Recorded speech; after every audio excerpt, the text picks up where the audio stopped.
MP board अर्धवार्षिक परीक्षा 2023-24 कक्षा 11वीं के लिए इम्पोर्टेंट क्वेश्चन आंसर्स फसल उत्पादन के लेकर आए हैं। इसलिए वीडियो शुरू करने से पहले वीडियो को लाइक कर दें, चैनल को सब्सक्राइब कर दें। क्वेश्चन नंबर पहला हो जाएगा, सही विकल्प चुनकर लिखिए। पहला, गुलाबी क्रांति का संबंध है। इसका उत्तर हो जाएगा झींगा उत्पादन से। दूसरा, झूमिंग खेती से तात्पर्य है। इसका उत्तर हो जाएगा बदलती खेती से। तीसरा, भारत के कुल निर्यात में कृषि संबंधी निर्यात का प्रतिशत है। इसका उत्तर हो जाएगा 13%। चौथा, दलहन का सबसे बड़ा उत्पादक राज्य है। इसका उत्तर हो जाएगा मध्य प्रदेश। पांचवा, हरित क्रांति का जनक कहा जाता है। इसका उत्तर हो जाएगा फ्रेंड्स बोरलॉग को। छठवा, भारत में हरित क्रांति का उद्देश्य था। इसका उत्तर हो जाएगा खाद्यान्न उत्पादन। सातवां, भारत के किस राज्य को सोयाबीन का किला कहा जाता है। इसका उत्तर हो जाएगा फ्रेंड्स मध्य प्रदेश को। आठवां, भारत में सुनहरी क्रांति संबंधित है। इसका उत्तर हो जाएगा बागवानी से। प्रश्न क्रमांक 9 हो जाएगा, जब खेती में फसल उत्पादन के साथ साथ मुर्गी पालन, मधुमक्खी पालन आदि को भी शामिल किया जाता है तो उसे कहते हैं। इसका उत्तर हो जाएगा मिश्रित खेती। 10वां, नीली क्रांति संबंधित है। इसका उत्तर हो जाएगा फ्रेंड्स मछली उत्पादन से। फ्रेंड्स, सभी क्वेश्चन महत्वपूर्ण है, इसलिए अंत तक वीडियो को देखें। अगर आपको वीडियो पसंद आ रही हो तो वीडियो को लाइक करना ना भूलें। क्वेश्चन नंबर दूसरा हो जाएगा, रिक्त स्थानों की पूर्ति कीजिए।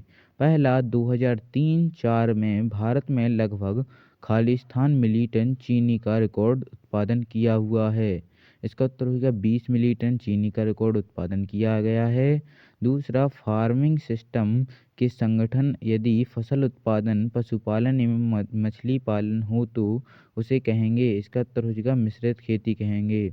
तीसरा, वर्तमान में कृषि एक खालिस्तान का रूप ले चुकी है। इसका उत्तर हो जाएगा व्यवसाय का रूप ले चुकी है।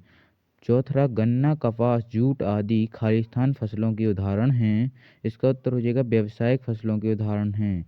प्रश्न क्रमांक चौथा हो जाएगा, 1950-51 में हमारे देश में खाद्यान्न उत्पादन लगभग 51 मिलियन टन था। पांचवा, गैर परंपरागत तरीके से फूल, फल एवं औषधीय महत्व के पौधे की खेती व्यावसायिक खेती कहलाती है। चौथा, भारत में कृषि के लिए नहरों का निर्माण सबसे पहले तुगलक काल में शुरू हुआ। अगला हो जाएगा, कृषि की वह पद्धति जिसमें खेती के लिए प्रयुक्त स्थान को हर 5 साल में परिवर्तित किया जाता है, झूमिंग खेती कहलाती है। प्रश्न क्रमांक पहला हो जाएगा, सत्य सत्य का चयन कीजिए। पहला, विश्व व्यापार संगठन द्वारा उपलब्ध व्यवस्था के तहत खाद्यान्न एवं अन्य कृषि उत्पादों के निर्यात के लिए उन्हें विश्व मानकों पर खरा उतरना होगा। इसका उत्तर सत्य हो जाएगा। दूसरा, वैश्वीकरण से भारतीय कृषि प्रभावित रही है। इसका उत्तर असत्य हो जाएगा। तीसरा, प्राकृतिक संसाधनों की सुरक्षा एवं दोहन के बीच संतुलन बनाकर ही अपनी अपनी कृषि प्रणाली को टिकाऊ बना सकते हैं। इसका उत्तर सत्य हो जाएगा। चौथा, खेती को भी लाभप्रद बनाने के लिए केवल खाद्यान्नों के उत्पादन पर ध्यान देना आवश्यक है। इसका उत्तर असत्य हो जाएगा। अगला हो जाएगा, हमारे देश में 67% लोग कृषि कार्यों से जुड़े हैं। इसका उत्तर सत्य हो जाएगा। अगला क्वेश्चन हो जाएगा, 1 जनवरी 1995 को विश्व व्यापार संगठन अस्तित्व में आया। इसका उत्तर सत्य हो जाएगा। प्रश्न क्रमांक छठवा हो जाएगा, भूरी क्रांति का उद्देश्य उर्वरक उत्पादन से है। इसका उत्तर सत्य हो जाएगा। प्रश्न क्रमांक चौथा हो जाएगा, सही जोड़ियों का मिलान कीजिए। फ्रेंड्स, सभी के उत्तर उनके सामने लिखे हैं, जैसे हरित क्रांति खाद्यान्न उत्पादन से, दूसरा श्वेत क्रांति दुग्ध उत्पादन से, तीसरी पीली क्रांति तिलहन उत्पादन से, चौथा लाल क्रांति मांस उत्पादन से, छठवा रजत क्रांति अंडे व मुर्गी उत्पादन से। प्रश्न क्रमांक चौथा हो जाएगा, एक वाक्य में उत्तर दीजिए। पहला, खेती की उस प्रणाली को क्या कहते हैं जिसमें जमीन की उर्वरता बनी रहे तथा उत्पादन का स्तर स्थिर रखे जाने का ख्याल रखा जाता है, टिकाऊ खेती कहलाती है। इस दूसरा हो जाएगा, भारत में खाद्यान्न फसलों की लगभग कितने क्षेत्रफल में खेती की जाती है। इसका उत्तर हो जाएगा 143 मिलियन हेक्टेयर में। अगला हो जाएगा, एक सर्वेक्षण द्वारा मध्य प्रदेश में औषधियों के उपयोग की लगभग कितनी पादप प्रजातियों को पहचाना गया है। इसका उत्तर हो जाएगा 745 प्रजातियों को पहचाना गया है। और प्रश्न क्रमांक चौथा हो जाएगा, उस उद्यम को क्या कहते हैं जिसके द्वारा आवश्यक कच्चे माल का उत्पादन होता है। इसका उत्तर हो जाएगा कृषि कहते हैं। प्रश्न क्रमांक पाँचवा हो जाएगा, कृषि में लागत मूल्य की वृद्धि एवं कृषि उत्पादनों के दामों को ना बढ़ाने किस प्रकार की खेती की आवश्यकता पर जोर देता है। इसका उत्तर हो जाएगा व्यावसायिक खेती की उत्पादकता पर जोर देता है। छठवां, कुल अंतर्राष्ट्रीय पादप संपदा का कितना प्रतिशत भारत में पाया जाता है। इसका उत्तर हो जाएगा 12% पाया जाता है। सातवां, वैश्विक व्यापार की दृष्टि से भारत कृषि का भविष्य कैसा है। इसका उत्तर हो जाएगा उज्जवल भविष्य है। प्रश्न क्रमांक छठवा हो जाएगा, अति लघु उत्तरीय प्रश्न। पहला, कृषि विकास के अध्ययन को कितने भागों में बांटा जा सकता है। इसका उत्तर हो जाएगा इसको दो भागों में बांटा जा सकता है। पहला प्रारंभिक कृषि विकास एवं दूसरा हो जाएगा आधुनिक कृषि विकास। प्रश्न क्रमांक दूसरा हो जाएगा, प्रारंभिक कृषि युग में मनुष्य किस प्रकार की खेती करता है। इसका उत्तर हो जाएगा प्रारंभिक कृषि युग में मनुष्य स्थानांतरण या झूमिंग खेती करता है। प्रश्न क्रमांक तीसरा हो जाएगा, स्थानांतरित खेती या झूमिंग खेती से क्या समझते हैं। इसका उत्तर हो जाएगा वह खेती जिसमें किसी स्थान विशेष की उर्वरता शक्ति कम हो जाने पर मनुष्य किसी दूसरे स्थान पर जंगलों की साफ करके खेती करने लगता है। स्थानांतरित खेती या झूमिंग खेती कहलाती है। खेती की यह विधि प्रारंभिक कृषि युग में अपनाई जाती थी। असम एवं मध्य प्रदेश के कुछ भागों में आदिवासी जातियों द्वारा इस प्रकार की खेती आज भी की जाती है।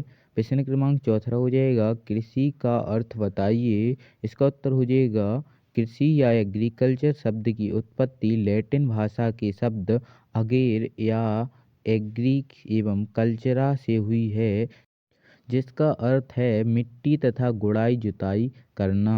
प्रश्न क्रमांक पाँचवा हो जाएगा, कृषि को परिभाषित कीजिए। इसका उत्तर हो जाएगा, कृषि वह उद्यम है जो मानव की मूलभूत आवश्यकताओं की पूर्ति के लिए कच्चा माल उपलब्ध कराता है। प्रश्न क्रमांक छठवा हो जाएगा, कृषि मुख्यतः कितने प्रकार की होती है। इसका उत्तर हो जाएगा दो प्रकार की होती है। पहला पारंपरिक कृषि तथा टिकाऊ कृषि। टिकाऊ कृषि से आप क्या समझते हैं। इसका उत्तर हो जाएगा ऐसी कृषि जिसके में कृत्रिम रूप से तैयार किए गए उर्वरकों, कीटनाशकों, शाकनाशकों आदि का कम से कम उपयोग किया जाता है, ताकि इनसे प्राप्त अवशेषों का हानिकारक प्रभाव वातावरण एवं जीवों पर कम से कम हो। टिकाऊ कृषि कहलाती है। प्रश्न क्रमांक आठवां हो जाएगा, टिकाऊ कृषि का प्रमुख उद्देश्य बताइए। इसका उत्तर हो जाएगा, टिकाऊ कृषि का प्रमुख उद्देश्य भूमि की उत्पादकता को लंबे समय तक बरकरार रखना है। प्रश्न क्रमांक नौवा हो जाएगा, भारत के कुल घरेलू उत्पाद का कितना प्रतिशत हिस्सा कृषि से आता है। इसका उत्तर हो जाएगा फ्रेंड्स, हमारे देश के 67% लोग कृषि कार्यों से जुड़े हैं तथा कुल घरेलू उत्पादों का 25% भाग इसी क्षेत्र से आता है। प्रश्न क्रमांक 10वां हो जाएगा, भारत में हरित क्रांति का सूत्रपात कब हुआ था। इसका उत्तर हो जाएगा, हमारे देश में हरित क्रांति का सूत्रपात 1966-67 में हुआ था। प्रश्न क्रमांक 11वां हो जाएगा, राष्ट्रीय अर्थव्यवस्था में कृषि का महत्व बताइए। इसका उत्तर हो जाएगा, यह राष्ट्रीय आय का प्रमुख स्रोत है। दूसरा, यह आर्थिक विकास का प्रमुख आधार है।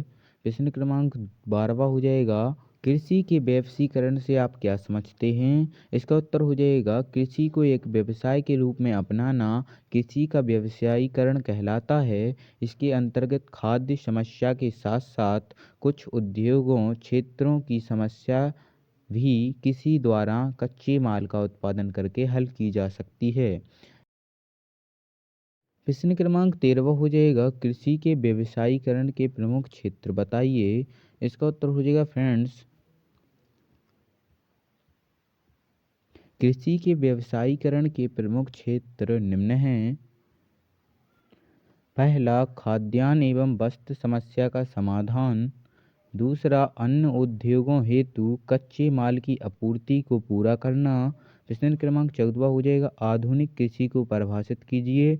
इसका उत्तर हो जाएगा खेती की ऐसी विधि जिसमें भूमि का प्रबंधन एवं कार्बनिक खेती को अपनाते हुए जैव प्रौद्योगिकी एवं फसल प्रणाली का प्रभावी ढंग से उपयोग किया गया हो, आधुनिक कृषि कहलाती है। फ्रेंड्स, अगर आपको वीडियो पसंद आई हो तो वीडियो को लाइक करें, चैनल को सब्सक्राइब करें और ऐसी ही और इन्फॉर्मेटिव वीडियो देखने के लिए कमेंट बॉक्स में कमेंट करना ना भूलें। Thanks for watching.